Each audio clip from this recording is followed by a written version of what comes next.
تو بچا بچا کے نہ رکھ اسے، تیرا آئینہ ہے وہ آئینہ کہ شکستہ ہو تو عزیز تر ہے نگاہ آئینہ ساز میں۔ علامہ اقبال فرماتے ہیں کہ اے لوگو، تیرا دل ایک آئینہ کے مانند ہے، اسے اللہ کی راہ میں ہونے والا ستم سے محفوظ مت رکھ، بلکہ اس کو زخمی ہونے دے۔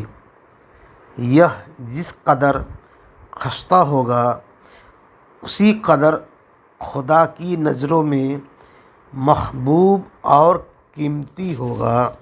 ہمارا مقصد قوم کو ایک فکر دینا ہے جس سے وہ دین و دنیا میں کامیاب ہو جائے۔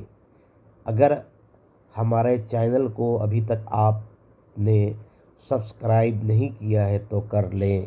جو جتنا اللہ کی راہ میں دکھ اٹھاتا ہے، اللہ کے نزدیک اس کا مقام اتنا ہی زیادہ بلند ہوتا ہے۔